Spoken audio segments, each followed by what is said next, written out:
What's up, YouTube? I am the Vanilla Nerd, and today I want to talk about Transformers 1. I just watched it a few weeks back, and I absolutely loved it. I've been wanting to review it for a while, but holidays and stuff got in the way. So here we are.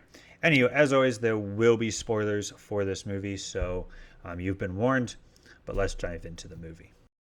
Now, I was really surprised at how much I liked Transformers 1. The first part of this movie really didn't catch my attention, but the second half of this movie just made up for it so well.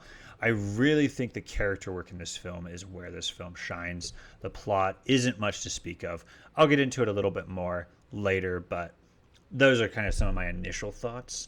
And in particular, I absolutely love the friends to enemies trope that they pulled off so successfully in this film. It just worked so well. I feel like a lot of other movies, a lot of other stories that try and do the friends to enemies trope, it feels very forced. It feels like they're trying to add depth and they don't really know why they're doing it in the first place.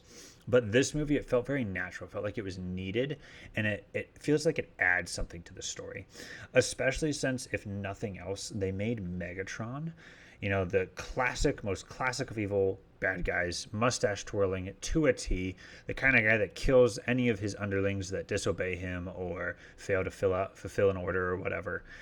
And they made him a rounded character, and they made him compelling and interesting, and that is just so impressive. We'll talk a little bit more about how they did that down the road, but I wanted to get that out in my initial thoughts. I absolutely love all of that about this movie. Now, jumping into the plot, as I said, it's nothing special.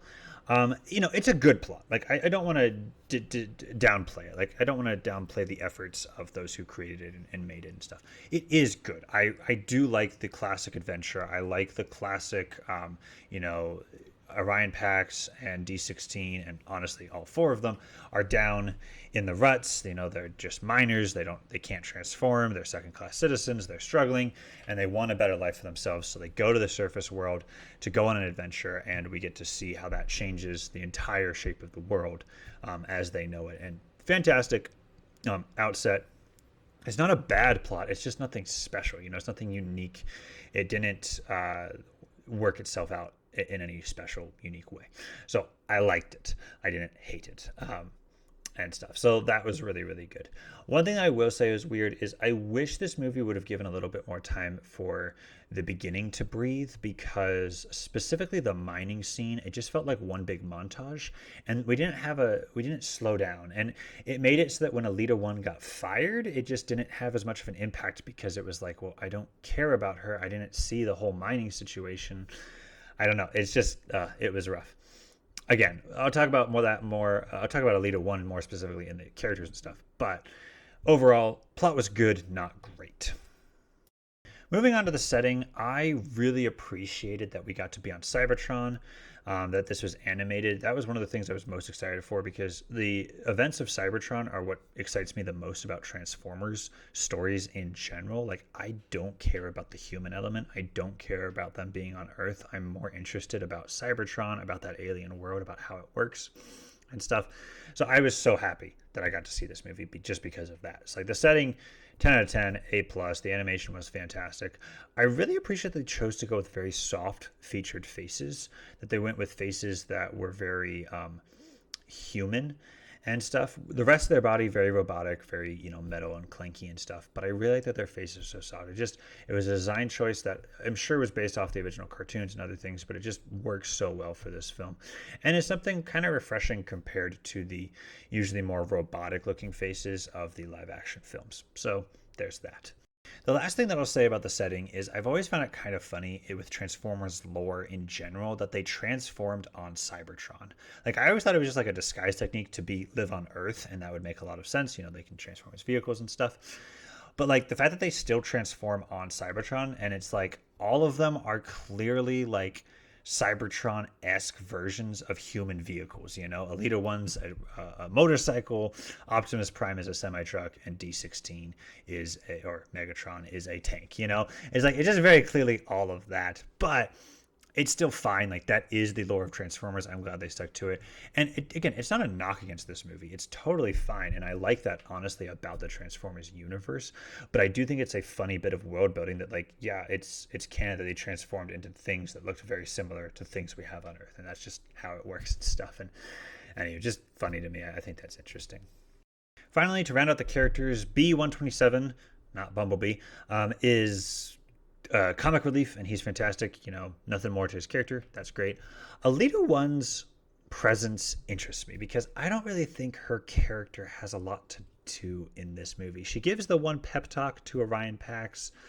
Her firing weighs on Orion Pax at the beginning of the film, and I guess she like helps them on their adventure. But like, I just don't see the point of her character in a lot of ways.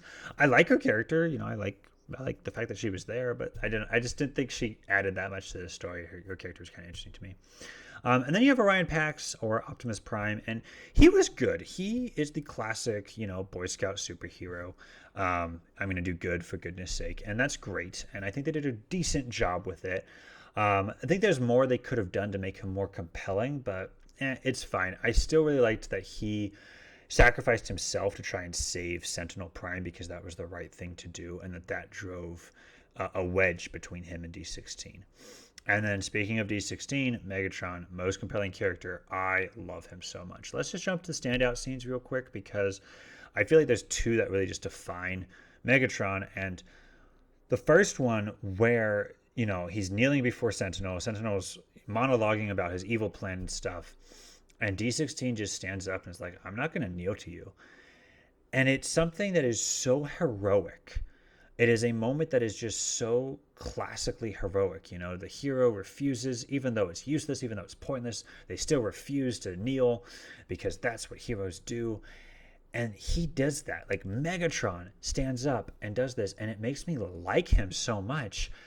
And I know that he's going to turn evil. And you're just like, oh my goodness. And it's just so well done. Like, that is the reason. That scene is one of the big reasons why this movie is so good, in my opinion. It does so well. He gets branded by Sentinel in this moment, which, sets him on a course for hatred and vengeance through the rest of the movie. And it's just fantastic. Now, I mean, he wanted vengeance and stuff against Sentinel Prime as soon as he heard that Sentinel Prime had betrayed them. Don't get me wrong. But wow, was that scene good. And then the other standalone scene, as I'm sure you all can guess, is when he drops Orion Pax and is like, I'm done saving you. And I love how they shot that because the first words he said is, why would you do that? Acting as if they're still friends, because they are in that very moment. But the next moment he realizes, like, this is who Orion Pax is. He's always going to stand in the way. He's always going to force me to save him. And so then he says, I'm done saving you. And to the movie's credit, they don't have any more dialogue. They don't have a flashback sequence of all the times he saved them. We've already seen, previous to this moment, all the multitude of times that D16 has saved Orion Pax in one way or another. And so we know that is so true. And so D16 then saying, yeah, I'm done saving you. It's just so cold and so well done. And then you have this beautiful scene with, some voiceover over top and stuff where Megatron is killing Sentinel Prime, and he's fighting off his goons and then gonna kill Sentinel Prime. And as he's doing that and falling to become Megatron, Optimus Prime, or Orion Pax, is literally falling and gonna become, and rising metaphorically to become, Optimus Prime. And that is just so fantastic. And then of course, we see them meet each other as Optimus Prime and Megatron, and it's just so well done. And I love this film because of that. So, in conclusion, this movie was really good. I think they knocked it out of the park when it comes to characters. I think they did a really good job, an amazing job, I should say, when it comes to the setting. And I think they did a pretty good job when it comes to the plot. There's room for improvement there, but overall, good film. And ultimately, I'm just sad that this movie underperformed at the box office, and we didn't do as well because we probably won't get a sequel. And while this movie definitely had a very satisfying conclusion, a very satisfying ending, it is a self-contained story, it did have a few setups for a sequel. I think a natural place to take this, a sequel to this movie would be to see Optimus Prime and Megatron forced to work together to fight off the Quintessons. And then you could have Megatron do one of his classic betrayals, and you see how much that hurts the relationship that might have been reforming and stuff. There's a lot of exciting potential that is here for a sequel, but it's sad because we probably just aren't going to get that, and that's something that's really unfortunate. But who knows? Maybe a sequel will get made down the line.